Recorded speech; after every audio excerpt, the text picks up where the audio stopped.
Hello, friends of Studio Brûlé. This is Steve Brûlé, and it is coffee time. I have my coffee right here.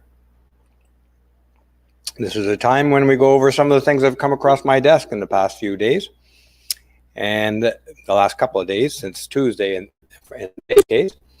Welcome to the show. Again, some of the regulars are in the comment stream, as usual. I'm glad to see you there.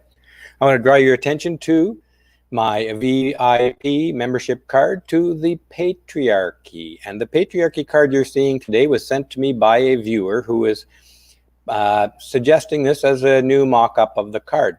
Let me know what you think in the comments. You'll see that there is a SD for Studio Brûlé division of the Patriarchy. The word evil is out of it, and our generous viewer has put the words destroying the evil feminist empire at the bottom here. Let me know what you think. I'm thinking of changing the color. I'm not sure I like the brown, maybe a royal blue or something like this. Maybe SB in the traditional flaming orange. I'm not so sure.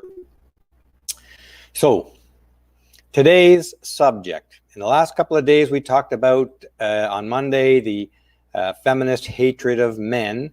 And then on Tuesday, we talked about how feminism is spreading their hatred onto boys as well, talking about the case of a mother who manipulated her son into dressing as transgender, only for him to have to escape her altogether later in life. We talked about Charlize Theron's manipulating her young son into wearing a dress, and another woman who was proud that her son, as she called him, was actually a girl in this case, is going through menopause at 15 years old. How anybody could be proud of that is beyond me. What she's doing is, what she's proud of is getting the attention that the trans and trans supporters get in our community today. You get positive attention and sympathy coming out their ears. This is, as one viewer pointed out, it's a kind of Munchausen by proxy syndrome. Today, though, we're going to talk about the title of this session, which is How to Win Friends and Kill Your Husband. This is obviously taken off, I think, Dale Carnegie course on how to win friends and influence people. And I'm modernizing it specifically for the modern feminist woman. How to win friends and kill your husband. There's a lot of this going on, and this has started, the push to make husband murder legal has started years and years and years ago, possibly decades ago, of course, by feminists. And of course, did I mention I'm authorized to discuss all things from the evil feminist empire whose tentacles have stretched all the way around the world in thousands upon thousands of well-funded feminist organizations. Well, there's even a feminist law professor at the University of Ottawa who is trying to make it illegal or not legal to prosecute women who murder their husbands. She actually wants women who murder their husbands not to be prosecuted, and she's calling this the battered woman defense. They've had success with this in Canada already. One woman who hired a hitman, her name is Dion. I forget her first name off the top of my head. Last name Dion, I believe.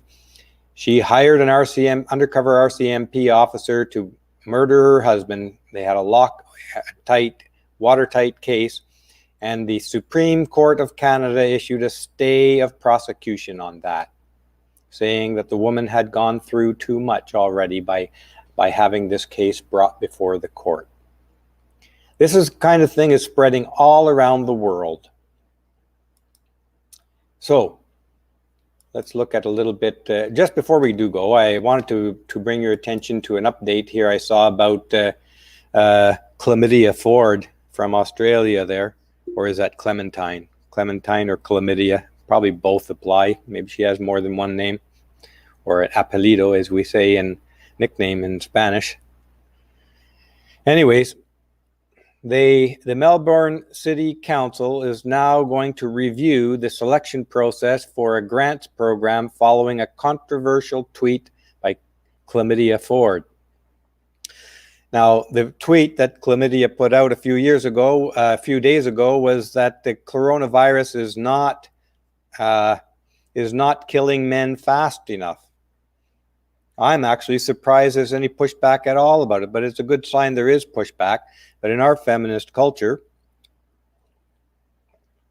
it's more common that these things go completely unnoticed because, as I mentioned in one of the previous coffee sessions, the only socially condoned target of hatred in our world today is men, especially white men and especially old white men. Now that's a little bit of positive news anyways. Hopefully she loses that grant. Now let's get into the women who kill husbands topic here. How to win friends and kill your husband. This is an article from a medical journal or a research journal from some time ago. And it caught my attention because of, you'll see in a moment anyways. Let's read the title. Women Who Kill Their Husbands, Mariticides in Contemporary Ghana. Now, this is a bit of a long read, but there's a bit in here that I found interesting. Homicide by wives against husbands is a largely unexplored subject in lethal violence research. No kidding. And Warren Farrell in his book, Myth of Male Power, talks about this, how people do not want to look into this sort of evil from women. And Warren describes why that is. We men in general, and our society in general, likes to think of women as warm and fuzzy and matriarchal and compassionate and all those things. Even the police are far less likely to consider an obvious female subject over even much more remotely and unlikely male suspects. Let's read on.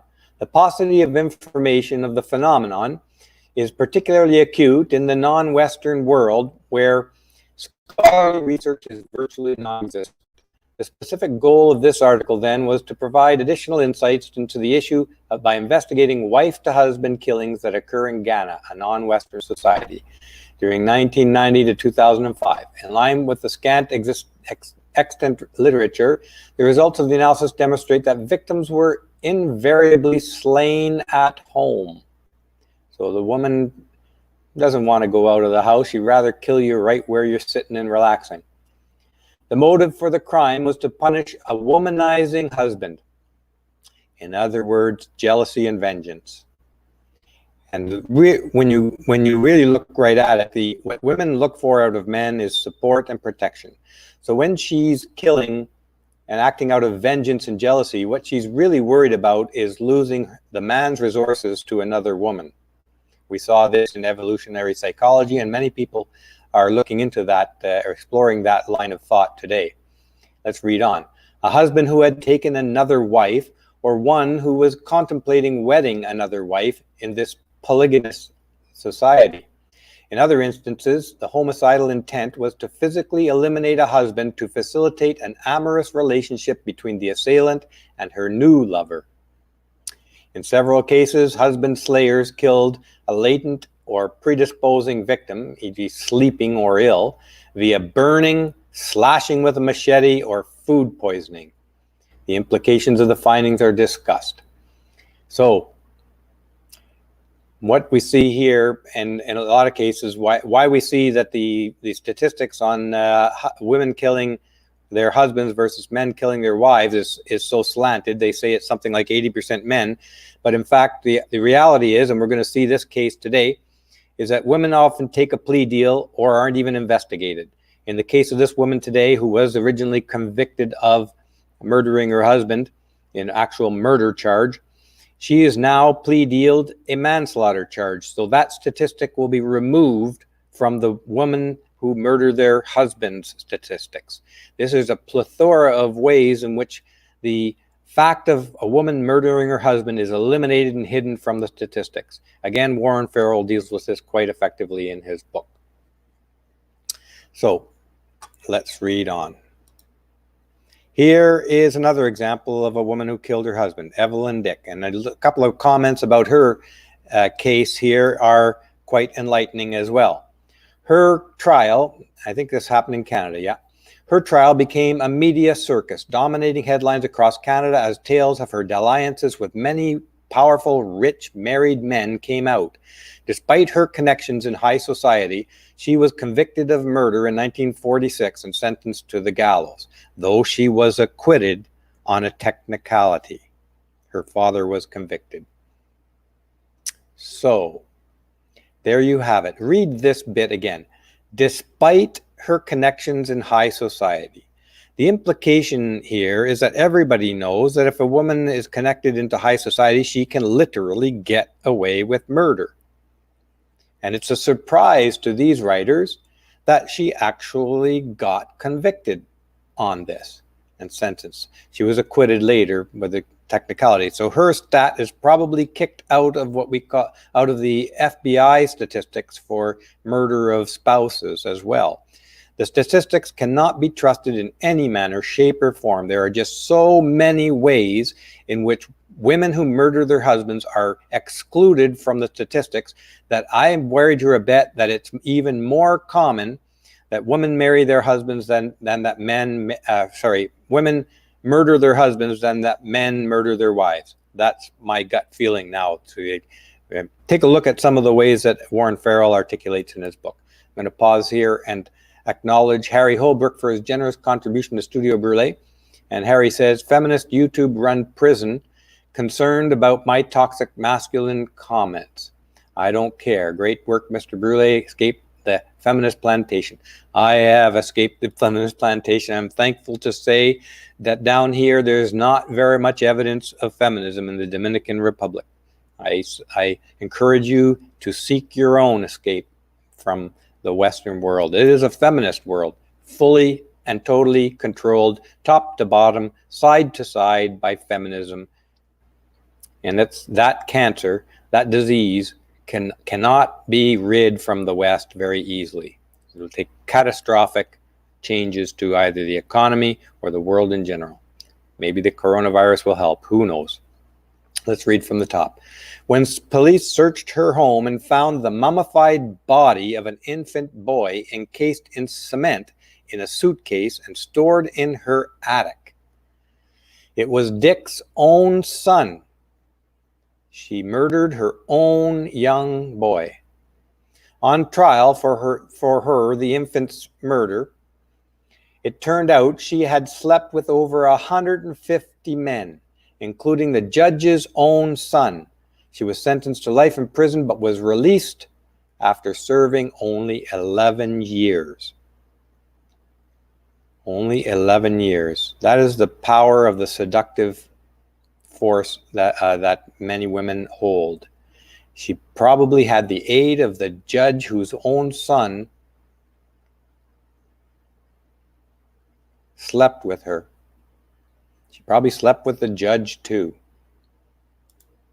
Not that it really matters. Let's read this. Women who killed husbands rarely gave a warning, and most were not abused. This I want you to remember. This study came out, I think it was about 8 years ago, or this report and study. Yeah, 8 years ago. Read the subtitling. The majority of the slayings perpetrated by knife, gun, and strangulation appear generally unheralded, suggests the analysis of 20 years of Quebec homicide files. This is National Post from Canada. Let's read from the top. Conventional wisdom suggests that women usually kill their spouses in self-defense or as a final desperate reaction to chronic battery, the burning bed syndrome that is sometimes cited as a defense in murder trials. A new Canadian study, however, suggests that barely a quarter of husband killers are victims of domestic abuse. Less than half suffer from any identified psychological problem, and fewer still have had trouble with police. They just spring out of the blue, what we call out of the blue. But there's signs there. When you're with a woman who's jealous of another woman, remember, she's not jealous of losing you. She's jealous of losing your resources. That's her fear. Usually kill their women in self-defense. And this is happening even retroactively now, as we see with the case we're going to discuss today. The woman in the UK, I believe it was, who's had her murder trial acquitted and then plea dealed to a manslaughter case. Even in hindsight, they're fixing these, quote, errors of past holding women accountable for murder. Let's read on. In the case of women who killed their mates, there were very few indicators that might have signaled the risk and helped predict the violent, lethal behavior. The first risk signal is the fact that she is female. If she's feminist, that's a high risk. Women who end their partners' lives have been an under-examined group, the researchers note. That is a very important point. It's under-examined for a reason. Our society does not have the stomach to consider or to accept the fact that women are every bit as capable of gruesome violence as men are, and possibly more, because they have this cloak of innocence in their neotinism. Neotinism is the physical appearance of childhood in a species, usually in the female of the species. And humanity has that in spades. Let's read onwards. They found evidence that just 26% of the women had been physically abused by their partners. And I suspect the number is even less than that. And of those 26% of women, notice they say had been physically abused by their partners. In most cases, we're finding out nowadays that the physical abuse is started by the woman. And when the man retaliates, then it's called domestic violence against women. And that's probably the case in these instances they're talking about. I don't believe that men without provocation, I would say it's very rare that men without provocation, even those who are violent against women, they are with provocation. I don't think there are many that act without provocation. And it has been increasingly determined that women provoke within intimate relationships more than men do. Let's read on. That differs markedly from the findings of a 1989 American study that indicated almost all women who committed spousal homicides did so in an environment of domestic violence, and a Canadian paper from the same period that attributed the motives for most such killing to self-defense, notes the study, just published in the journal Behavioral Sciences and the Law. This is because we do not look at women honestly. Our culture is unwilling to call female violent behavior what it is. There's deep psychological reasons for that. Here is the author of that particular article that came out in 2012. We are 8 years later. Let's read on. We've got a stereotype about domestic violence, that the oppressor and perpetrator is the male, and when the female violence happens, it's a reaction against male violence. He said, the stereotype is so strong that when you look at the actual data, you are shocked. That's exactly right. Let's read on. Professor Dutton, not involved in the Quebec research, cited a number of studies in the United States that concluded the most common type of domestic violence was not abuse of women by men, but bilateral violence, where both spouses hurt each other with similar severity, except that bilateral violence, which is the overwhelming majority, is usually classified as violence against women by men. And I think all of us here in the MRA community and the red-pilled community and the MGTOW community need to pay close attention to this, because our culture is moving away from the truth at the speed of light. They are creating an environment in which every woman who kills a man is going to be seen and presumed to have been justified in doing it. And they will be receiving sympathy, support, and money for doing it. Let's read on. Only 3 of the women were known to have had contact with the police or justice system previously because of violent behavior, and there was evidence that just 2 having seen a psychologist or psychiatrist for depression or psychosis. About 14% of women tried suicide or succeeded in killing themselves, compared with 45% of the male murderers. Now, we can explain this for a reason. If a man knows he's screwed, if he's somehow in a fit of passion or whatever kills his wife, so he's likely to kill himself because he knows he's now has no place in society. There's no hope for him. That's a known. That's understood. But women who kill their husbands, they know deep down that they can get away with it. So why would you bother killing your husband? Or rather, why would you bother committing suicide? Now, let's read on a little bit more. Well, just one second here while I call up the next session. We're going to get into talking about Sally Challen. Most of you have heard about this. It's been spreading through Facebook and Twitter like a wildfire. Now, she has been determined that she was originally convicted of murdering her husband 9 years ago. Then they appealed it and had the conviction thrown out. And then rather than go to a trial again, the prosecutors accepted a plea bargain of manslaughter from her. And subsequently, a judge then subsequently ruled that she could in fact inherit all of the family's wealth, the man's wealth. So she killed him and then was awarded all his money. This is a precedent-setting case. This is a shocking case even in a feminist-dominated society. This is sending a strong message to women, which is why I titled this section here, How to Win Friends and Kill Your Husband.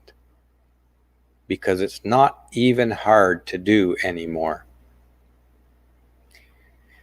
Now, I feel I should say a few things about marriage, because this is happening in the context of a marriage. Marriage has always been a trap for men.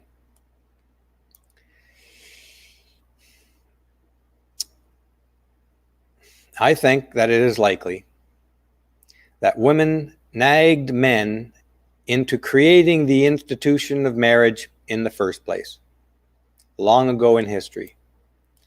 In Roman times, for instance, men, especially soldiers, were highly reluctant to marry, typically, preferring to be with their male friends.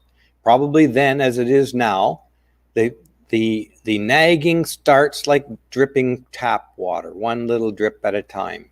But it never ends, and it accelerates. And the only difference is that you can't fix that tap. That tap only gets worse and worse and worse until it floods the house and the dripping drives you insane. So what is it? Why would men create the institution of marriage? This is highly speculative, of course, but it is women who stood throughout history to gain from marriage because they weren't able to provide for themselves or protect for themselves. So the evidence being that Roman men were reluctant to marry. If marriage was such a great deal for men, you wouldn't have seen reluctance amongst men to get married throughout history. So this is indicating to me that most likely it is women that nagged men to death into creating the institution of marriage, probably when the false assumption that, oh, you're going to have this woman taking care of you all your life, only to then slowly over history nag men into changing the laws of marriage to be so horrible against men that men have virtually become the indentured servants of their wives. Now, many times, I would say this, setting traps is a bit of a female specialty. It is one of the ways in which they secure men's resources.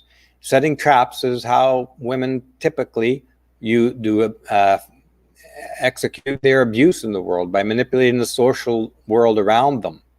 Many times I've experienced women flirt with me, and if I respond to the flirt in a playful manner or otherwise, then they will use that later behind my back to try and destroy my reputation, suggesting that I was being inappropriate and I had a pattern of this. This, I think, men, you will find, happens to most men. Very often a woman flirting with you is not interested in you per se. She's testing you and trapping you. So with that in mind, let's have a look at what happened in this particular case. This woman who married the love of her life, as she says. You'll soon see here. Let's read from the top. Sally Challen, 65, was found guilty of murdering 61-year-old Richard in Surrey and jailed for life in 2011. She was freed after her conviction was quashed in February last year, and prosecutors later accepted her manslaughter plea. Judge Paul Matthews has now ruled that Mrs. Challen can inherit his estate. He concluded that a rule barring people who kill from inheriting their victim's estate should be waived in Mrs. Challen's case.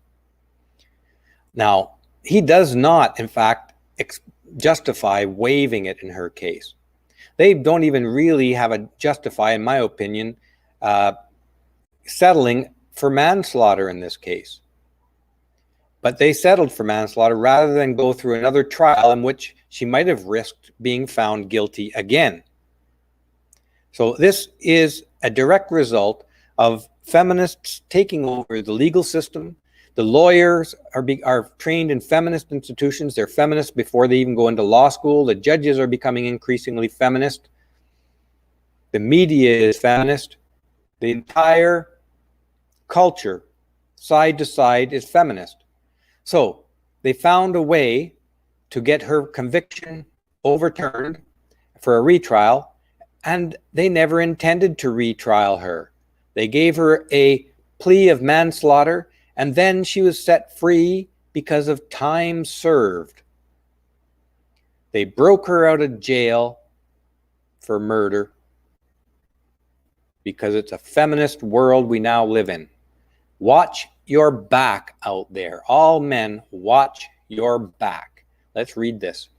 Mr. Challen had left no will and major asset. The home the Challens shared had been jointly owned.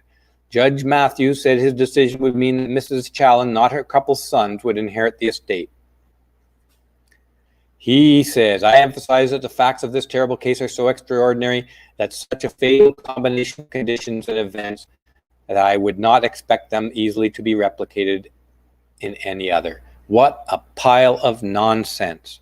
If anything, this message is going out there to all miserable, unhappy, vengeful, angry women to say, you know, I could do that too. Let's read this quote.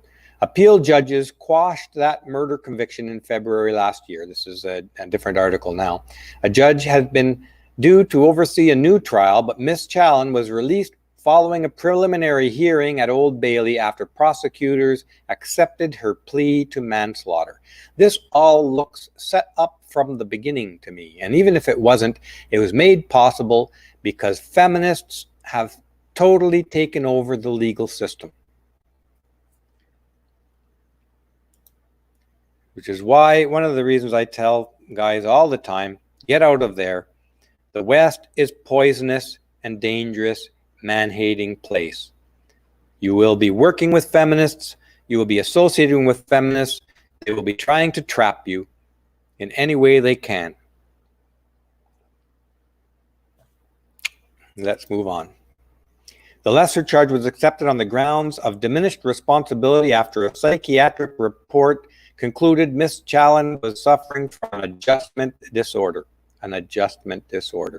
We're going to have a look at just who these so-called experts are who were able to persuade this judge. He imposed a new sentence of 9 years and 4 months for manslaughter, but concluded that she had already served her time. Oh, quelle surprise es eso. What a surprise, huh? And this was brought to my attention. Let's see if I can expand this up. Whoops. Now I've lost my place here. I don't know what's happened here now. Okay. Can't go forward. Let's close that down. And close that down. I'll have to find this again here and open it up. All right, let's move on to this next part of it here. This is a weird woman, folks. Read this title. I miss him so much. Why did a devoted wife kill the man she loved? Let's read on. Richard wanted bacon and eggs for breakfast, so Sally went out to buy some. When she returned, she felt suspicious, as if Richard had got rid of her for a reason. A quick check of his phone confirmed he had just had a call from a number Sally knew belonged to Susan Wilsey, a woman Richard had met through the networking site Dinner Dates. Sally had Googled Susan's name the night before. Then she had Googled Dinner Dates. Now she asked Richard to explain the call. He replied, "Don't question me." Keep in mind that this was after that she asked for a divorce, had moved out, and then begged him to come back, and he was already involved with other women. Apparently he was womanizing even during the marriage, but that is not the point. Sally served breakfast, and as Richard ate, she took a hammer and hit him more than 20 times. In case he still was breathing, she stuffed a tea towel into his mouth before wrapping him in some old curtains. She wrote a note, said, "I love you, Sally," and placed it on Richard's body. Then she washed the dishes and drove back to the home she shared with her son, David. This is completely cold-blooded murder.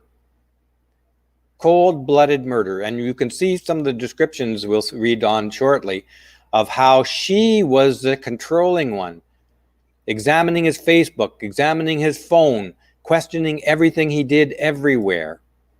And she got off with a claim that she was under coercive control of her husband.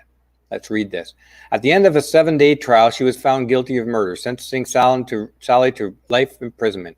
Judge Critchlow told her that she had been eaten up with jealousy at Richard's friendships with other women.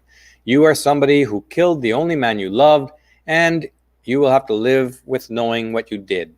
It's not love, folks. Let's first of all be clear here. This woman is deluded. That is not love. It is not love in any shape or form. In March this year, Sally won leave to appeal her conviction on the ground that she suffered coercive and controlling behavior from her husband, something that did not become a criminal offense until 4 years after her trial under the 2015 Serious Crime Act. Remember, in 2012, they found that there was a lie that women are domestic, that women who kill their husbands are responding to a domestic abuse. That study was put out in 2012. And despite all of this, and probably because feminists dominate the media, that didn't take root anywhere in the Western world. Feminists swamp their lies, their false studies out at the world and put their feminist judges and lawyers and prosecutors to change the laws with using feminist research, and they bury legitimate research. This is why I say that feminists entering the university system was a pivotal point, and it's how feminists took control of all the pillars of our society. Read this quote. It's only when you look at their whole marriage and understand coercive control that the picture starts to making sense. No, it doesn't. This is how you rationalize a woman to free her, a woman murderer. This Harriet Wistrich is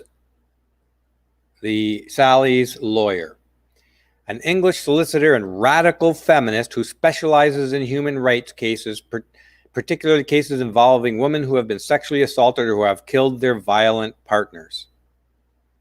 A radical feminist. Nobody should be surprised at that.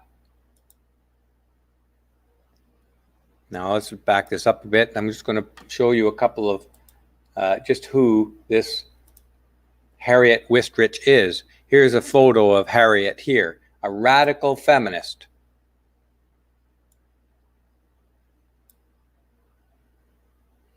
Her lawyer is Harris Richard, who blocked the release of the Black Cab Rapist boys. She's also the co-founder of Justice for Women, which helped secure the release of other murderers. Notice that they're saying women who killed their violent and abusive husbands. What we're seeing right across the Western world here, guys, don't make any mistake about this, is that they're creating the groundwork to make it legal for women to kill their husbands. Now, I'm quite serious about this. I don't think men should live with women, not in the West. There's a culture of accepting that the woman, whatever the woman says is the law, that every accusation she says is true, and that if she happens to murder you, it's so darned easy to convince a court that it was because she's her only way to escape your coercive control. Now, coercive control is a fictional, made-up crap from a fake psychologist. We're going to talk about this guy. He's actually a social worker. Coercive control, and yet it's accepted into the legal system. Why? Because feminists run the legal system. I can't emphasize this enough. These lying, false researchers are swamping over the legitimate stuff like the 2012 study that showed that women are killing their husband without any provocation. The feminist fake research is swamping out any legitimate research, and it's being accepted into the legal circles because the legal circles are dominated by feminists and they want this kind of result. They want women to have the legal, to be immune from punishment for killing their own husbands. This is the kind of woman who wants that, who's doing it. Elizabeth Sheehy in Ottawa is another one. We're going to see a little bit about who some of these other people are as well in a minute. Now, this is from David, is this woman Sally's son. I got a real sense growing up, says David, that Dad was Mom's childhood sweetheart, David says. That romance went on all her life. It seemed very pure. Listen to the words. This is a guy talking about his mom who probably played the victim throughout. There's a very manipulative aspect to this. Her childhood sweetheart. She's pure. Now I can look at that age gap for what it meant. Mom never had a chance to experience any other relationship or form any adult identity of her own. My dad and the way he behaved was all she knew. That's crap. She had an opportunity to divorce him, but she didn't want to. And look, if she is too afraid to grow up, that does not give her a license to kill the man who she wants to totally dominate. Let's just look at how she did dominate him as well. Let's read this from the top. Sally came from a sheltered, old-fashioned family. Her father was Reginald Charles blah, blah, blah, a brigadier in the Royal Engineers who spent most of his life in India. Sally was a surprise. Her 4 brothers were teenagers at boarding school when she came along. Her father died when she was 6, and she was raised by her mother in Surrey, a single mother. Raised by a single mother. Her mother didn't think it was the thing for a girl to pursue higher education. You know something? I don't give a crap what her background was, but these articles and these feminists and these courts are using it to excuse her murdering her husband. All of this is hand-waving crap. It's traps being set for men. It's precedents being set.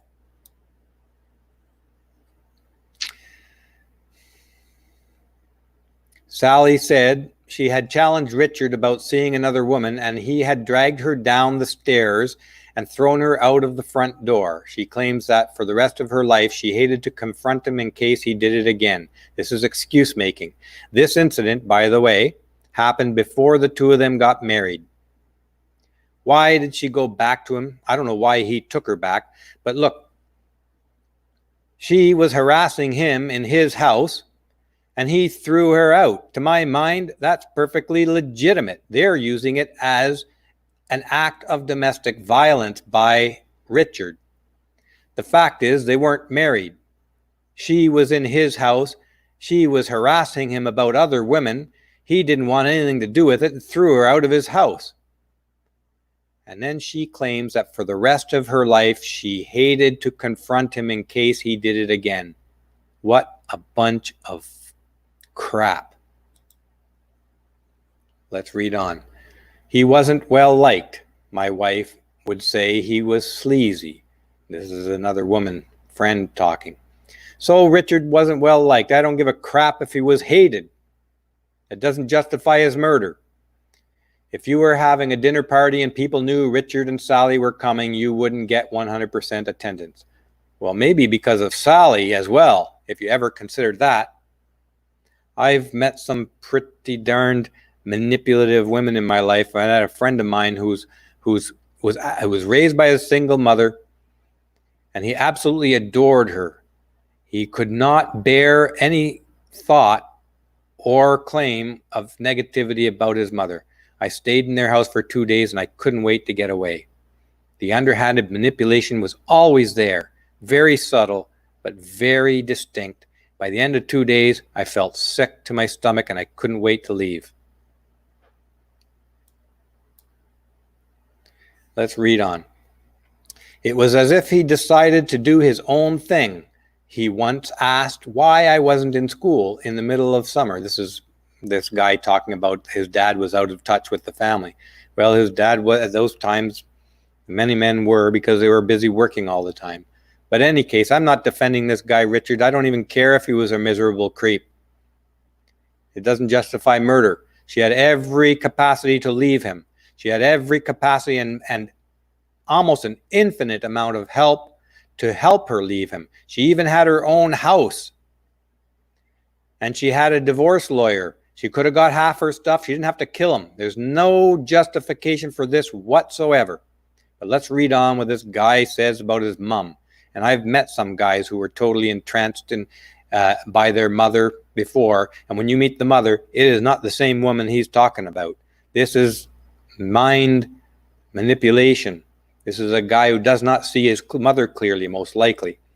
Let's read what he says. Mom was loving, kind, calm, accepting, everything you'd want in a mother. That's the impression she gave him.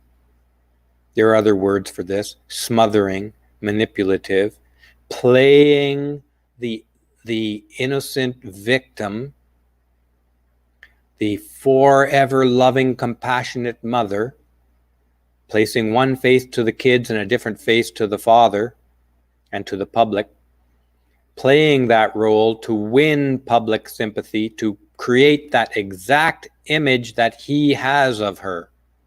There are no human beings that don't have a dark side.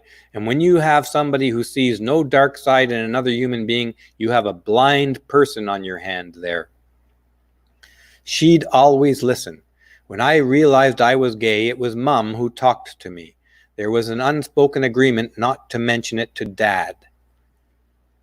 That may be a problem in itself, but you're not selling me that your mom was some kind of innocent saint. I've met women who portray themselves as saints before, and when you see the dark side, it's darker than pitch black. It's dark enough to commit murder.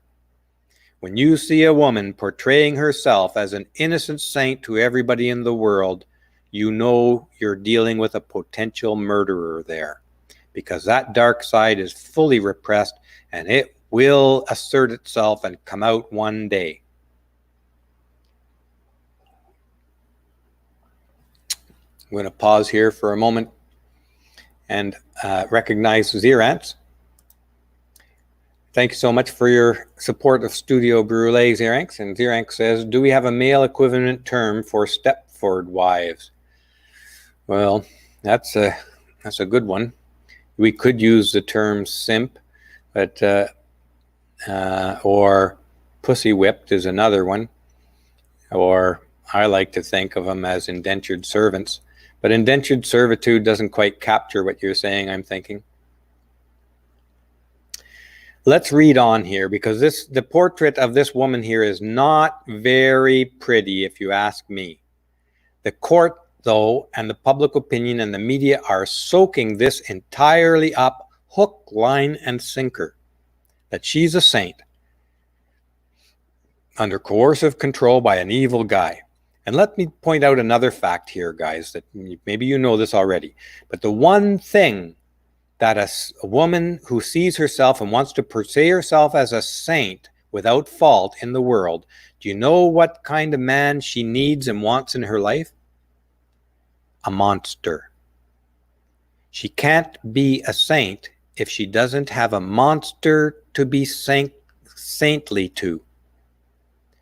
She needs a monster so that she can use that monster to enhance her saintliness to her public persona. She's a victim saint, long-suffering. These saintly women seek out a guy that they can portray, manipulate, and portray as a bad guy. And the whole world then says, look how saintly this woman is, that she can tolerate and live with that bad guy, that monster. She sought him out. She's no victim. Let's read on here. There was one thing that she talked about constantly was Richard, said Sarah Goodwin. It was endless. For all the years I knew Sally, she was besotted with him, absolutely desperately in love. That's mental illness, by the way. She didn't want to anger or upset him. She just wanted to be loved by him. She just wanted to be loved by him. That's another sign of mental illness right there. But it's also, to me, a sign that she manipulated how the world around Richard saw her and him. She manipulated all of the social environment to how they would perceive her husband, Richard. She was not a loving, supportive wife. She was using him as a foil to reflect her own saintliness, her own desperate love, her own innocence. And from the outside, she says, you could tell that wasn't going to happen. Then why was she there if it wasn't going to happen? She had a reason to be there. It wasn't love. Why was she with him? Let's read on. This is during the separation phase when they were pursuing divorce. Without Richard, Sally struggled. She was always on the phone, Goodwin says, telling me she was utterly miserable. She didn't know what to do with herself because Richard wasn't there to tell her. She's conniving, that one. That's a conniving thing to do. Set this up ahead of time from your friends, how miserable you are, how Richard was telling you how to do everything. Richard had been her life, and without him, she didn't seem to have one. I repeated that she was doing the right thing, that she had to give it time. This woman would not let Richard go. This is the message we need to understand here. She probably, from before their marriage, he had to throw her out of his house. Then she probably harassed him forever, stalked him all around until he gave in and said, okay, well, I guess if this woman's going to be there forever, clean my house, maybe we'll make a life of it. So he married her. And she probably harassed and nagged the hell out of him for the marriage, and he finally wanted to get rid of her, but she still wouldn't go away. Let's read from the top. Sally asked Richard to take her back. She begged him to come back, to take her back. She had her own house. She had her own money. She had ability to get divorced, to get half of everything, but she would not let the poor guy go. He was telling you he wants out. Imagine if a man would not let a woman go, harassed her and harassed her and harassed her till she let him in the door, and then he killed her. Would he be getting off? No, not in your life. He probably would be killed before he got to trial. Instead, Sally asked Richard to take her back. He responded with an email, which Wistrich has seen. I will consider your return only on these terms, probably because he didn't want to see her face again. You will continue and complete the divorce only with a £200,000 settlement. Not so bad. I wish I had £200,000. This was far less than she would have been entitled to after a 31-year marriage. That when we go out together, it means together. This constant talking to strangers is rude and inconsiderate. We will agree to items in the home together. Isn't that telling, though? Who knows what she was doing when they were out together? Maybe she was flirting constantly. Who knows? And here, this item, we will agree to items in the home together. In other words, and I've lived with a woman like this, she nagged him, and wouldn't let him make one single decision on what could be done in the house. My son's mother was like that. I couldn't even put the keys down on a tabletop without her saying that's not allowed. We will agree to items in the home together. In other words, he felt it necessary to point out that she can't have total, absolute, tyrannical control of the house. That's all he's saying there. To give up smoking. Well, if you're a non-smoker, living with a smoker is pretty tough. To give up your constant interruptions when I am speaking. That, again, is signaling that maybe she is an incessant, non-stop nag. It looks to me like Richard had a very good reason not to want to take this, first of all, not to want to get married to her in the first place. And then he probably had a very good reason to seek out other women, because this would be intolerable living like this. And then he had a very good reason not to take her back. So listen to this message, guys. Don't let a woman give you more than one red flag. The very first red flag, hit the red door. Out she goes. And do not, no under any circumstances, no all the crying, all the begging, all the lying, all the I love yous, all the I'm going to give you a lifetime free supply of bowl jobs. Don't believe a word of it. On that first red flag of crazy, it's gone. Out. No returns, no reconsiderations, nothing. If she insists, call the frickin' police and register it as stalking. No more Mr. Nice Guy with these crazy ass women. Don't do it. This is what it's looking like to me. Richard kicked her physically out of his house because she was nagging him about him seeing other women before they got married. It sounds like she had total domination, tyrannical control of the home, that she nagged nonstop and smoked through the house, and he was a non-smoker. She was probably smoking in the house. A man would go outside to smoke. I know many men who smoke live with non-smoking women, and they go outside to smoke. But she was probably smoking all day in the house, and he couldn't take it anymore. And she was probably couldn't get a word in edgewise by her, and he couldn't take that anymore. But he took her back. That's a very bad thing to do. A very, very bad thing to do. This guy had a lot of red flags. Now, that does not mean he's responsible for his own murder. This woman is a murderer, plain and simple. And she got away with it because we live in a feminist culture. I'm going to pause here for a moment and recognize Oki Migtau for his generous donation to Studio Brûlé. Oki says, non-tyrannical control from a woman. Blasphemy. Yeah. So let's read on here. There is more to this again. Sally desperately wanted the reconciliation. All through her life, she's a stalker. She's an obsessive, over hyper controlling stalker is what we're seeing here. She's presented herself to the world like an innocent saint who has nothing but love to give. And she painted her own husband, who she claims to love, to the entire social group around him as a monster, including to her own kids. And maybe he wasn't a very good guy. But it doesn't look like he was too thrilled to get married to her, and he didn't want to take her back. So he took her back on conditions. Conditions for which got him killed. Let's read on. And as the two began seeing each other again, Richard suggested a new start in Australia, but she also feared this was a trick, that he was seeing other women and offering these terms in order to walk away with most of their money. Her divorce lawyer confirms that she stopped and started divorce proceedings 13 times during the separation.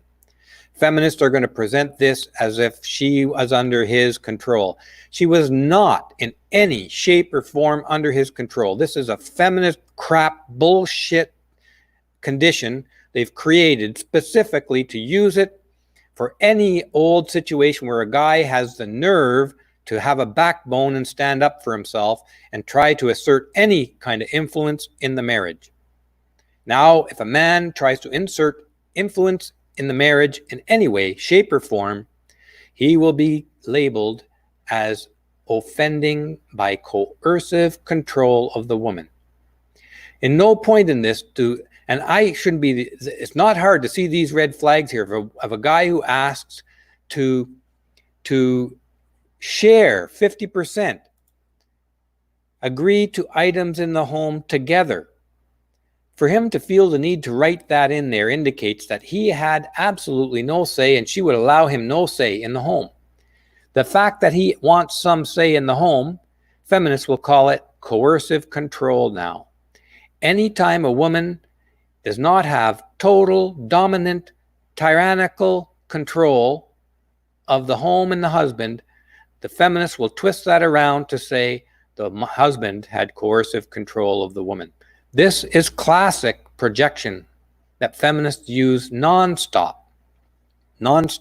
Take the projection out of feminism and you got nothing left.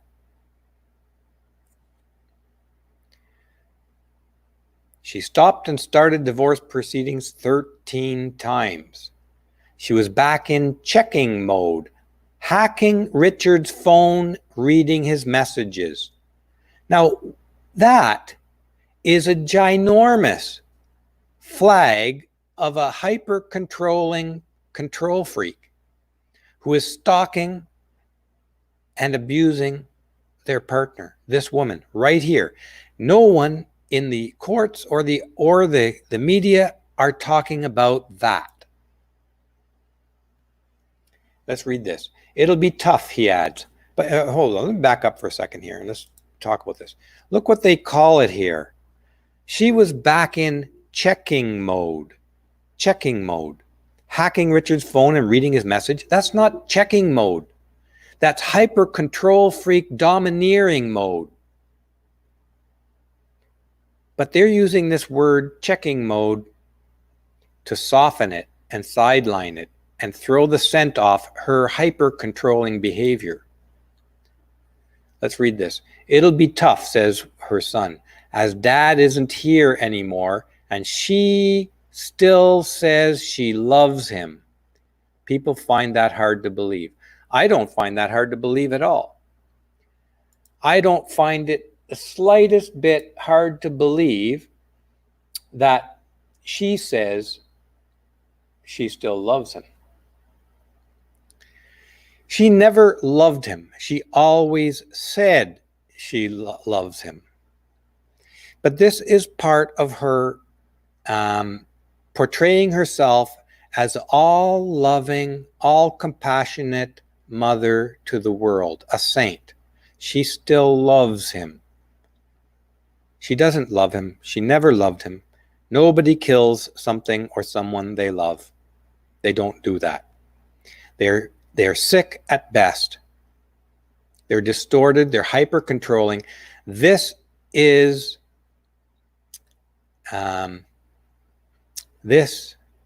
manipulative, coercive behavior in this woman.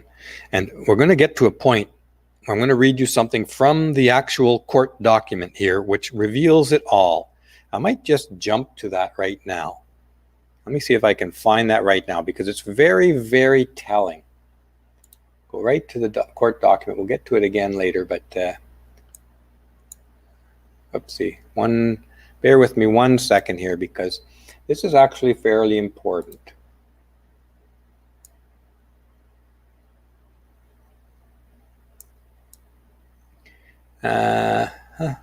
No. I want you to read this. Okay, here we go right here. Just read. This is a little bit from the court document. Read this bit from the top. It's very small here, but let's read it here. The appellant walked towards the cliff edge. This is a description of what happened, and we're going to go over this in more detail later. This is a description of what happened right after the murder. She walked after she confessed to the murder. She walked to the cliff's edge. She was approached by the chaplain, Mr. Hardy. She told the chaplain she had killed her husband and said, "If I cannot have him, no one can." This is in the court document, folks. Read that again.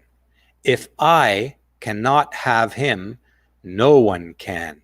That is a confession that she in the relationship was the dominant, hyper-controlling one, and that he, in fact, was trying to escape her control. He was trying to escape her hyper-control all his life.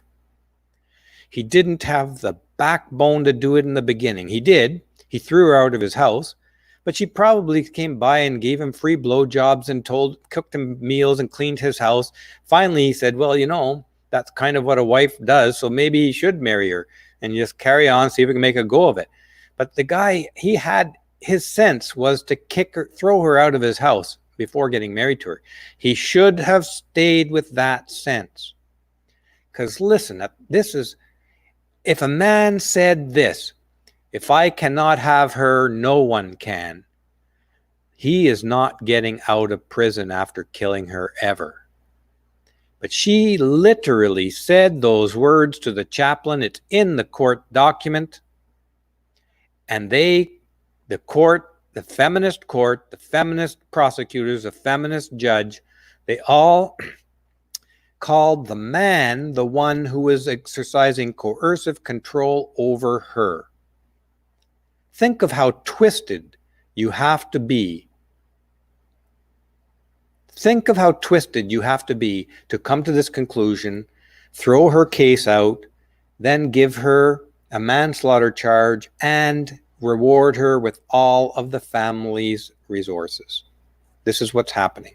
So guys, you do not ignore this. This is getting worse and worse every year. This will continue to get worse and worse every year.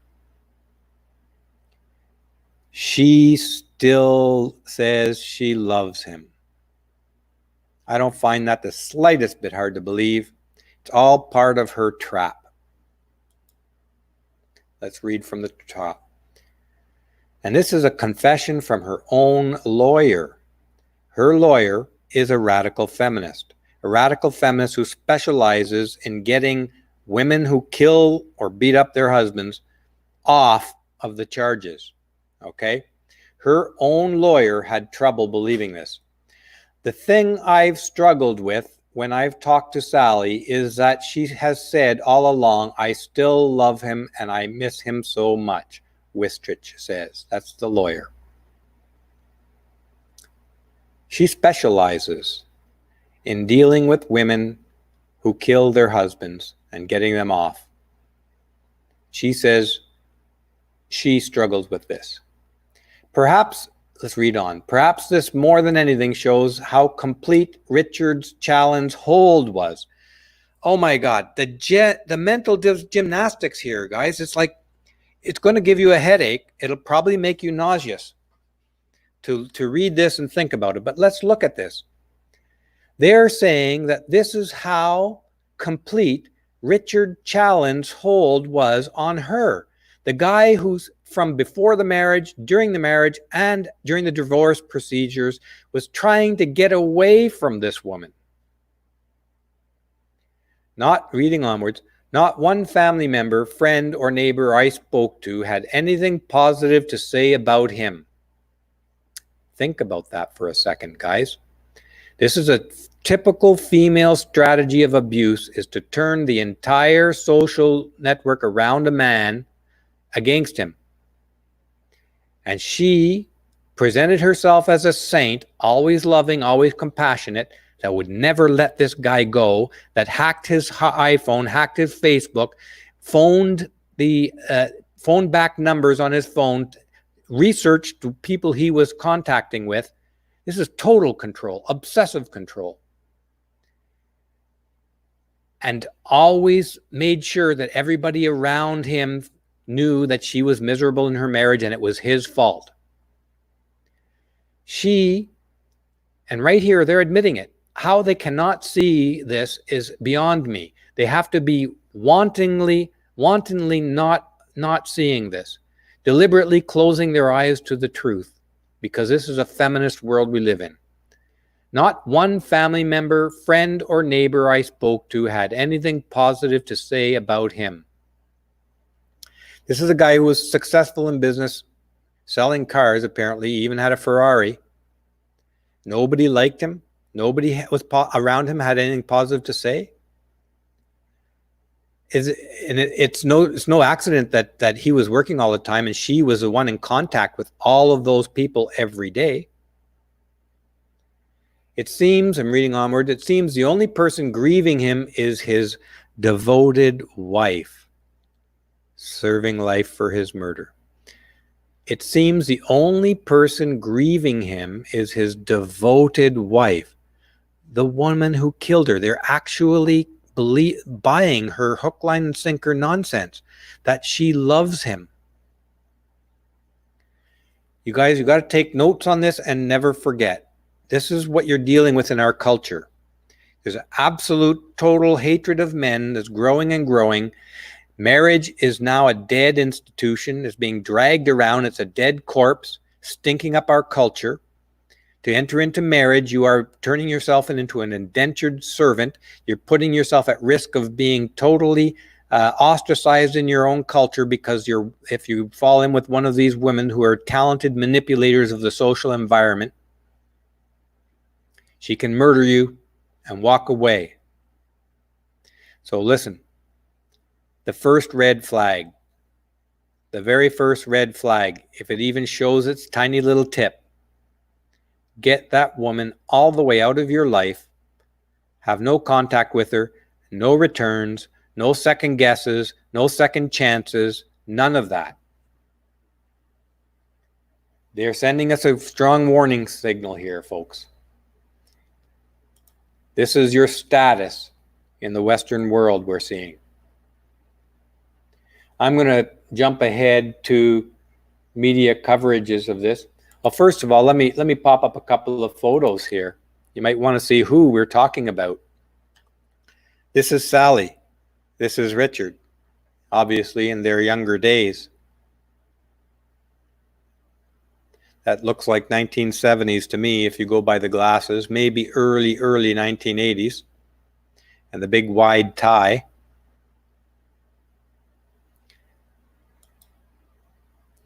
There they are. This looks like about 20 years later, perhaps. Why is this flipping around on me here? I can't seem to expand this thing. Here we go. Don't know where they are. But that there is the face of a psychopathic manipulator who was able to manipulate a guy who didn't want her into marriage, kids, home, family, who ran like a tyrant the home, where he could not make any decisions within the home. And she was yapping at him so much and interrupting me, he couldn't get a word in edgewise. He probably sought comfort in other women during the marriage. When during divorce, he tried to get rid of her, but she insisted on coming back, only to murder him. These could be your neighbors. This is her here, all smiles. Here's the two of them, which looks like probably in the early 2000s at this point. It could be your neighbors. Here they are, looks like 1990s to me.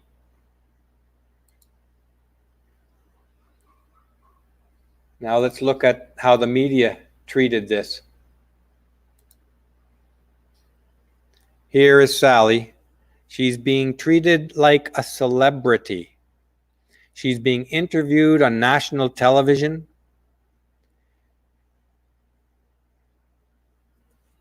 She's smiling, obviously.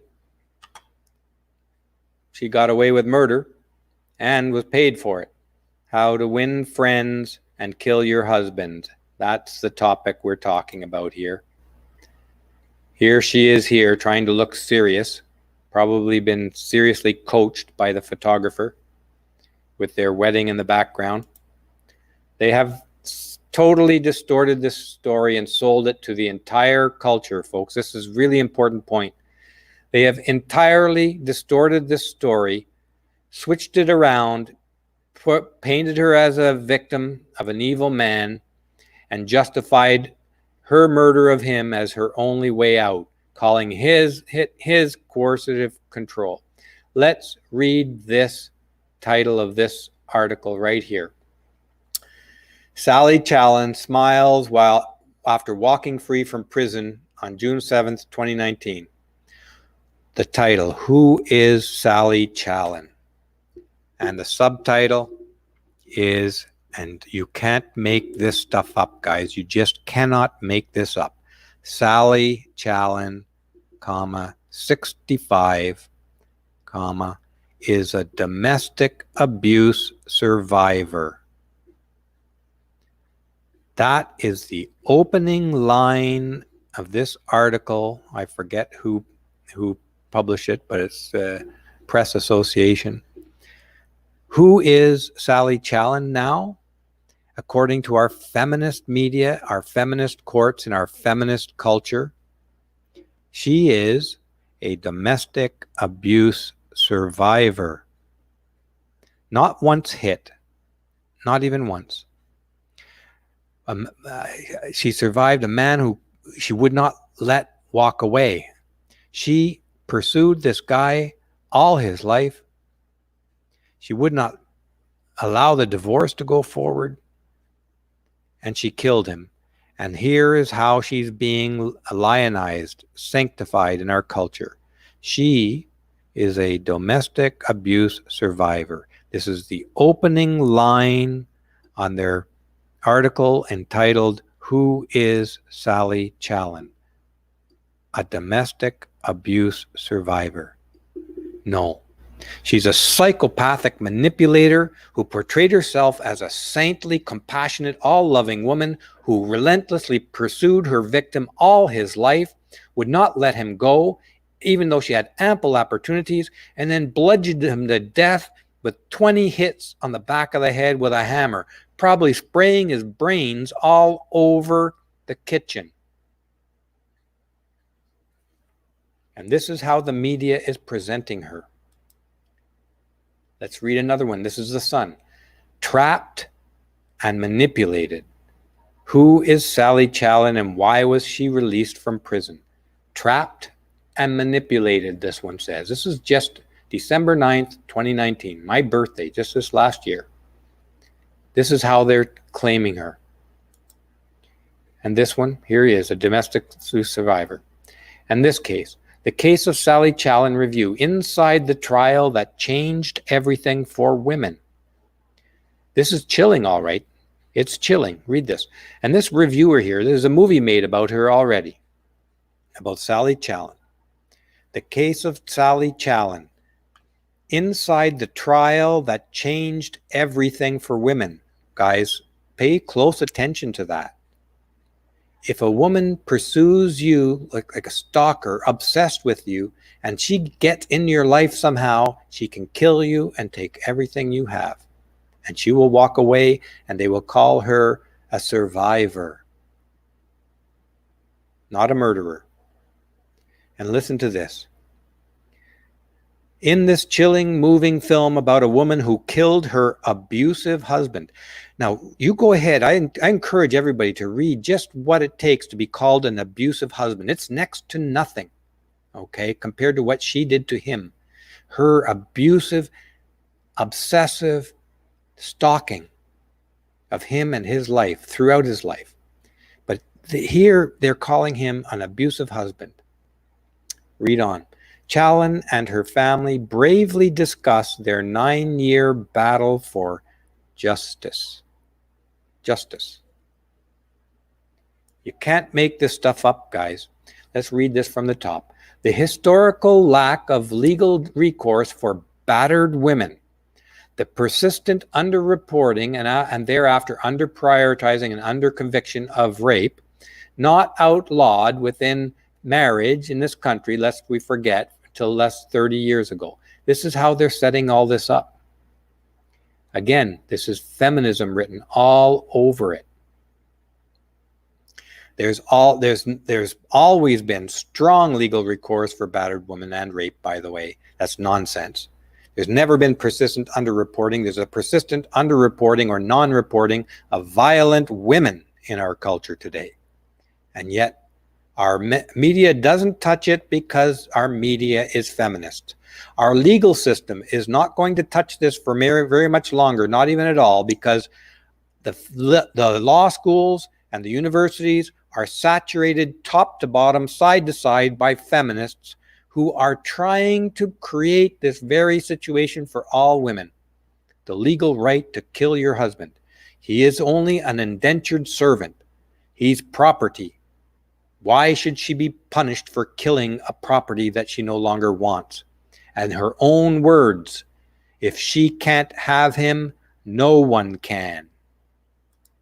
That was her own words. Those are not the words of a victim.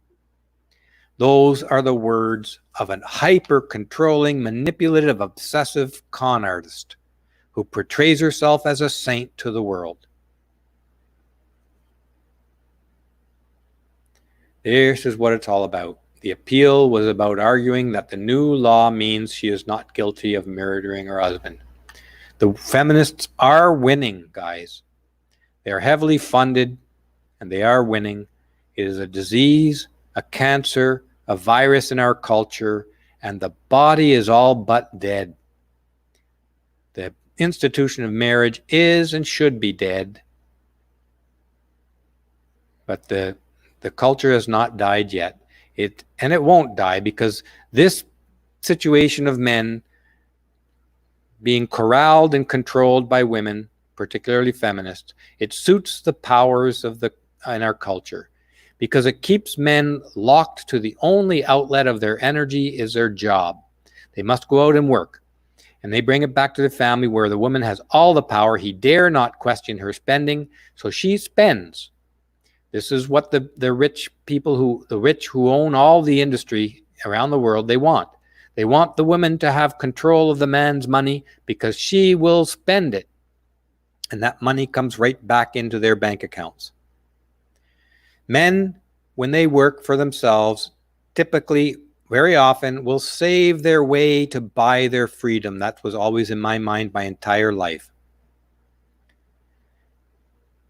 Men will save their way to buy their freedom. The wealthy and power of this world don't want that. They want you working till your death at 65 or 70 years old. A man who works for himself and buys his freedom can retire at 40, 45 years old. He's no longer a slave to the workforce. The wealthy are happy to fund this feminist movement because they know they put the power in the hands of the woman. The woman will beat the crap out of that man, and if he doesn't listen to her, then he'll go to jail and he'll lose everything in divorce court. And it all goes to the woman, and once again, the woman will spend it. They'll buy crap they don't need, which is produced by the wealthy who own those industries. It's a perfect circle. Let's read on. Marriage should be dead. I know some of you disagree with me on that. There's absolutely no value in marriage today for modern man. Don't do it. Don't even consider it. And I have a video coming out exactly on why I think marriage is dead and what you can do about it. Just because marriage is out of bounds, not a good road to go down, in my opinion. You're legally her indentured servant. Doesn't mean you have to forego having children or intimate relations with women. And I'm going to explain that in a video coming out on a couple of options on what you can do to more safely pursue your natural instincts for reproduction and intimacy. I say you don't need marriage for that. In fact, I'm going to suggest that marriage works against reproduction and intimacy today. It decreases your chance of having a fulfilling experience. Sally, killed, entitled to her husband's estate. Abused wife. This is BBC headline. Everything is about now, Sally is now recast as an abused wife. They had to create a new law to do this. And they had to create new psychological analysis to do this. Now, I had a look at who created this category of coercive control, and it's not a psychologist or a psychiatrist. It's a social worker steeped in feminist ideology who created the idea of coercive control to expand the numbers of ways you can label a man as abusive. So they deliberately created this, and this is they're going back and in revisiting the cases and freeing these women who murdered their husbands. It's a travesty. Now, let's have a look at this court document here very quickly, and then I'm going to call it a day.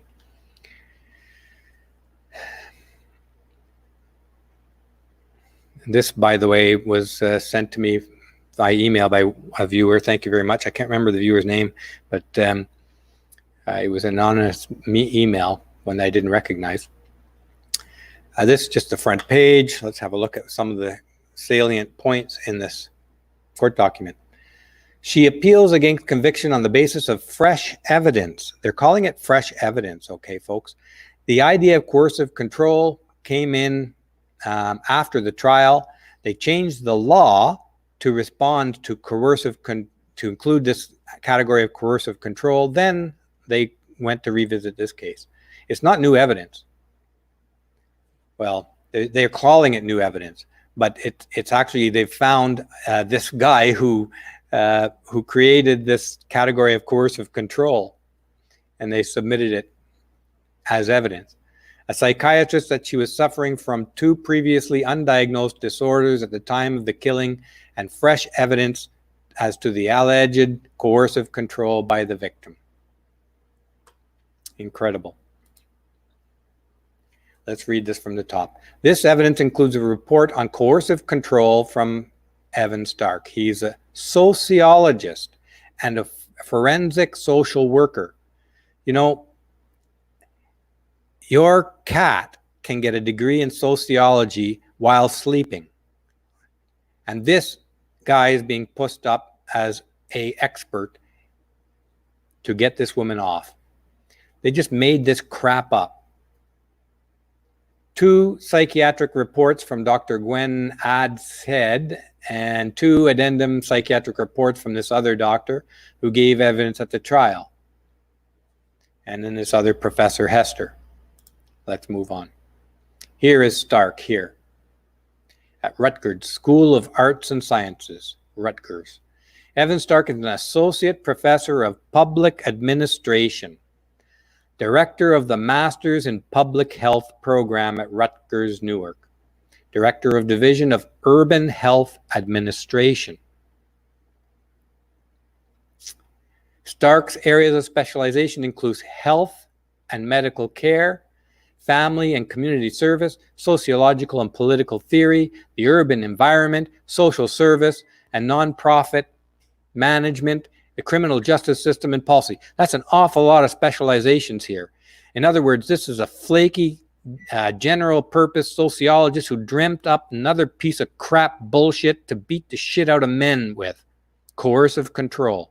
And they found this truly obsessive, compulsive woman who stalked this man all his life, and they were able to twist that coercive control diagnosis to free that psychopath. This is the world we now live in. This is a precedent. And if you think this is not coming to your city, to your country, you're in denial. Evan Stark, here he is here. He wrote this book, Coercive Control. And let's read this little review here.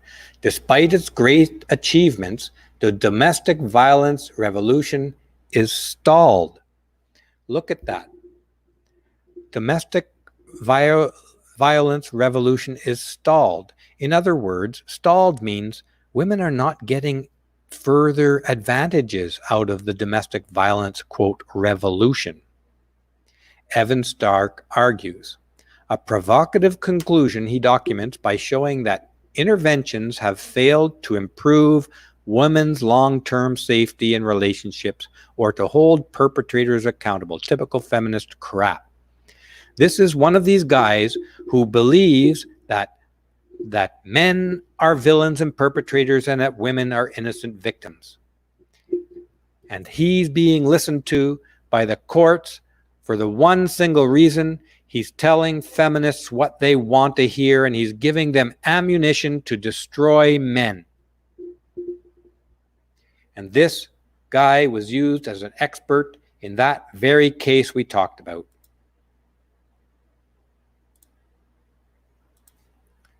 Now, let's read this quote. See if I can expand that up a little bit for you.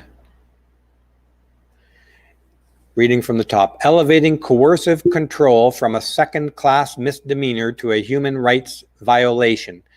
Stark explains why law, policy, and advocacy must shift its focus to emphasize how coercive control jeopardizes women's freedom in everyday life. Now, notice something very important here. Coercive control, even if it were legitimate, in the way this guy describes it, it's already being used as a men on women only condition. Already. It's not even out of the gates yet, and it's already being used as that. In other words, how jeopardizes women's freedom in everyday life, as if women don't try to control men. We saw in spades how this very woman manipulated and controlled and obsessively stalked this guy before killing him. Imagine a guy who stalked a woman all his life, who didn't give her any control in the home all her life, who then wouldn't accept the divorce. And she takes him back and he bludgeons her to death with a hammer. And then he's treated like a victim and given everything. Imagine that. That would be truly an evil patriarchal world. But we don't live in an evil patriarchal world. We live in a truly evil, deeply powerful feminist world today. Don't forget that. He fiercely argued and eminently readable, Stark's work is certain to breathe new life into the domestic violence revolution. You know what this domestic violence revolution is all about? It's about pretending that men are perpetrators of domestic violence and that women are victims, and therefore women should be given total power in domestic relations. They should be believed. We already have Believe Her. We have Me Too. We have all of those things set up. It's all pointing in the same direction, just like this coercive control is. I could easily argue that whoever had coercive control in that relationship, it was Sally, the murderer, who in her own words admitted, if I can't have him, no one can. Her own words. And yet she's being called the victim, the survivor. That is our world today. That is the precedent. And it's only going to get worse. Here's one of the experts that also testified to get her case thrown out in that court case. Gwen Adshead, a forensic psychotherapist.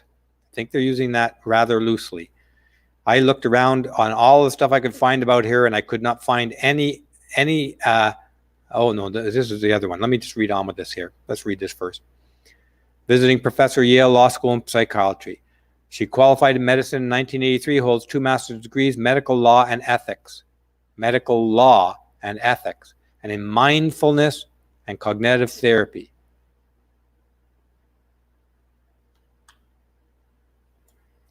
Doesn't say so here, but I bet she's a feminist. If it walks like a feminist, squawks like a feminist, it's a feminist. And here, Dr. Helen Bright. This person wrote a letter to the General Medical Council. I have the link here. Warning the General Medical Council at that, what is it, Rutgers or something? Not Rutgers, I forget her instant name, but not important. Let's read this letter. I have been provided with some information that there were complaints against Dr. Gwen Adshead to the General Medical Council and that these were successful. When was the final decision made by the Fitness to Practice investigations team and the final responses sent to the complainants? In other words, she was under investigation about her fitness to practice psychotherapy. And yet she was used as an expert witness in that very case. This is the third expert witness used in that case. Marianne Hester, a professor of gender violence and international policy, a feminist who has a degree in gender studies, gender violence and international policy. You can't make this stuff up, folks. Here she is, her biography here. Professor Hester holds the chair in Gender Violence and International Policy in the Center for Gender and Violence Research at the School of Social Policies in Bristol. She is patron of Devon Rape Crisis and Sexual Assault Services, a leading researcher of gender-based violence and has groundbreaking research, blah, blah, blah. It is feminists. These people only believe that women are victims, men are villains, and they will twist any set of facts around to fit that conclusion, as we have seen. Let's get back to the court document. Reading from the top. In autumn of 2009, the appellant left Mr. Challen, the appellant is Sally, Challen is Richard, and moved into a property of her own nearby that she had bought using capital from an inheritance. She began divorce proceedings. Mr. Challen then began to socialize with people he had met through a dating agency. The appellant found it difficult to cope with the separation. Convinced that her husband was having a, quote, affair, they're separated now, and she is jealous of him having an affair. She left, bought her own house, and still stalked him. He went on dating sites. She was living apart. They're separated. She still stalked him and got jealous. In other words, remember her words, if I can't have him, nobody can. The appellant found it difficult to cope with the separation. Convinced that her husband was having an affair, she asked a neighbor to spy on him. These same neighbors that she convinced to hate him. Now she convinced them to spy on him. This is not an innocent victim, and it's certainly not a saint, though she presents herself that way. She is extraordinarily powerfully manipulative to get a neighbor to spy on her husband. In 2010, she found out how to access text messages and voicemails remotely and began to access his emails and voicemail messages. She was so driven with jealousy and rage that she taught herself how to do that remotely. She tapped into his remote messages while not living with him. She looked at a dating agency website used by the deceased and looked up the names of women with whom he had contact. That is such incredible stalking, obsessive stalking. Finding out who he's contacting. She checked his Facebook page. She became obsessive about trying to find out what the deceased was doing and with whom. This is an obsessive stalker being portrayed as a survivor, an obsessive stalker who ended up murdering, bludgeoning to death with a hammer her victim. And they're celebrating her today in our culture as a survivor. This is what feminism is doing to our culture. You got to get out of that prison we call the West. Let's read on. In the week before the killing, the appellant viewed the deceased's Facebook page several times, and in particular, she saw an entry for a woman whom the deceased had arranged to meet socially and with others on Sunday, August 15th. On Saturday, August 14th, the appellant took a hammer with her, and she went to the former matrimonial home to help her husband clear out the house and garage. At about 3:30 p.m., she went out to buy food for lunch. In her absence, the deceased telephoned a woman and left a voicemail message. When she returned, the appellant noticed that the phone had been moved. Wow, guys, who notices that a phone has been moved when you go out of the house and come back? And she's not even living there, she's saying right now. The matrimonial home, former matrimonial home. She noticed he moved his phone. That's how obsessive, compulsive stalker she is. She called the last dialed number and realized the deceased had called another woman. Be careful, guys. These psychopaths are celebrated as if they're victims. If you get a stalker like this, stalking you, obsessed with you, she can destroy your life and kill you and walk away. Let's read on. She made them something to eat. As he was eating, she took the hammer from her handbag and repeatedly hit him over the head with severe blows. He must have tried unsuccessfully to defend himself because there were 9 sites of injuries to his hands and arms consistent with defensive wounds. She then covered his body with blankets and left a note which said, "I love you, Sally." Changed her clothes and went home. Wow. That is one cold-blooded, obsessive, compulsive, abusive psychopath stalker right there. And the entire social world around this guy thinks of her, and still does, as a saint who had only love and compassion in her heart. Let's read on. She typed another note, which she took back to the house and left in the kitchen. She spent the evening in her own home. She saw one of her sons, who did not notice anything unusual. Let that sink in. That alone tells you you're dealing with a psychopath here. Someone who can violently, viciously bludgeon somebody to death, anyone, and be as calm as smooth water, such that your own children don't notice anything unusual in you. No, that is not a normal person. That is an outright murderous psychopath right there. And in the following morning, she gave him a lift to work. She gave her son, all that time, her son did not notice anything peculiar about her behavior. Shortly before midday, she telephoned her cousin and told her she was calling from the car park at Beachy Head. Her cousin immediately called the police and a chaplain. We read the first part of this next one. The appellant walked towards the cliff edge. She was approached by the chaplain, Mr. Hardy. She told him that she had killed her husband and said, "If I cannot have him, no one can."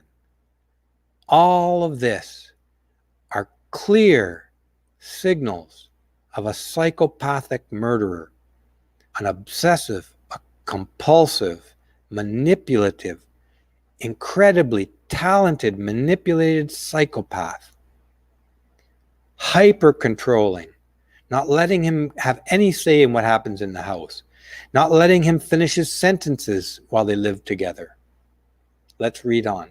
Detective Sergeant Ralser was the police negotiator present at Beachy Head. The applicant told him the deceased told her to treat his infidelity like a bereavement and get over it.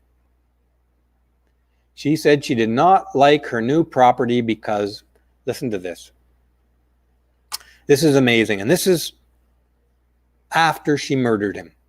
She said she did not like her new property because the rooms were small and there were dogs barking. She said she had sometimes gone back to the family home and set traps, like putting tape on doors, and while in the house, she had listened to voicemail messages and accessed the deceased emails. She said she realized the appellant was intending to meet another woman, and that had caused her to flip and carry out a frenzied attack. She even put tape on doors to know if he went into a room or out of a room. This is how obsessive compulsive psychopathic she was.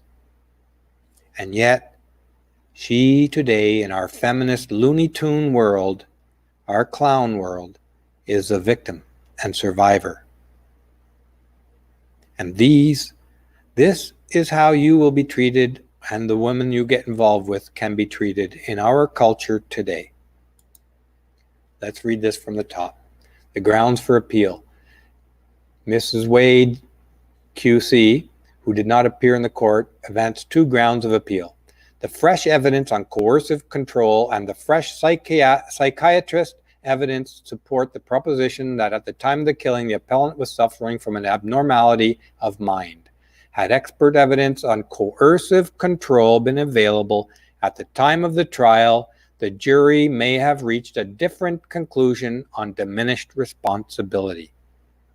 These feminists are cunning, they're relentless, they're like water tide rising.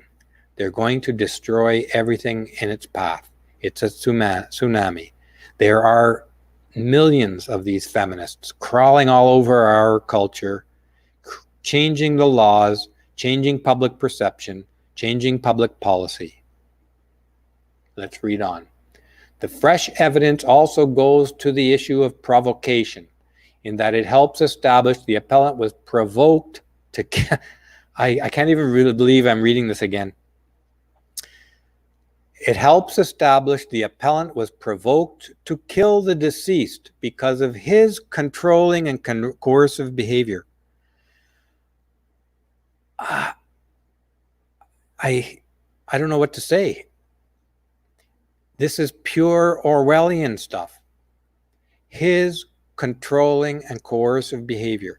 She put tape on doors. She hacked his social media. She wouldn't let him have any say inside the home. She wouldn't let him finish his sentences. She stalked him before marriage, after divorce. And they're saying that she was provoked to kill the deceased. Guys, we are being treated to gaslighting here. Our courts and our sociology community, our universities, are gaslighting us. They want us to think we're crazy. They are crazy. This is absolutely, completely, without any exaggeration, a lie. It's the 180-degree version of the truth. Leave. That's all I've got to say. Do not live in the West. Hunker down. Plan your exit. Get out of there. You're hated. You're not wanted. If you get involved intimately with a woman there, you will be her indentured servant.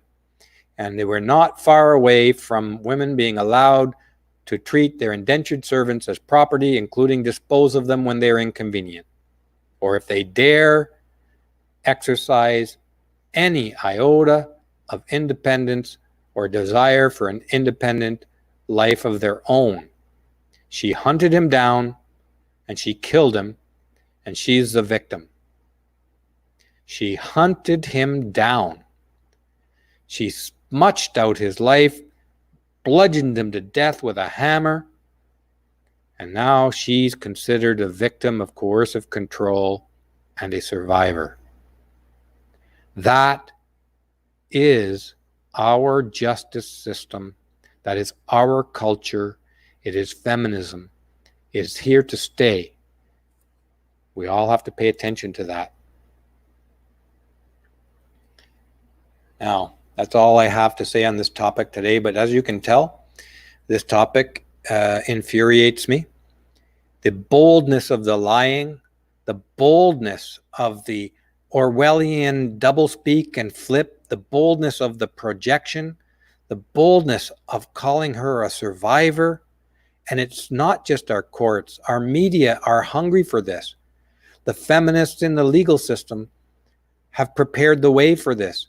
The feminists in sociology, they're not even qualified to speak on psychology or psychiatry, but they are being treated as experts. They are ushering in the feminist desire to kill all men, to treat all men as violent. You have to protect yourself. So I'm going to leave it at that today. And as I like to say at the end of these sessions, do something you love every single day. If you don't have something you love to do, find something. And I'm going to add this. Don't ignore even one red flag. Paul Elam and Tara Palmatier wrote a book called Say Goodbye to Crazy. There's a good start there at recognizing the red flags and crazy signs in women, and there are a lot of them. And keep in mind that living in a feminist world, as we do, a feminist culture, women are brought up to believe automatically that they're the victims of men. They're taught to see every interaction of a man as the man having power and control over them. It's a very, very short step to a woman who's been primed with that in her mind all her life to go down the same road as Sally, the obsessive compulsive stalking psychopathic murderer. Do not ignore these signs. Protect yourself. Be safe until tomorrow for another coffee break with Steve. We'll see you later.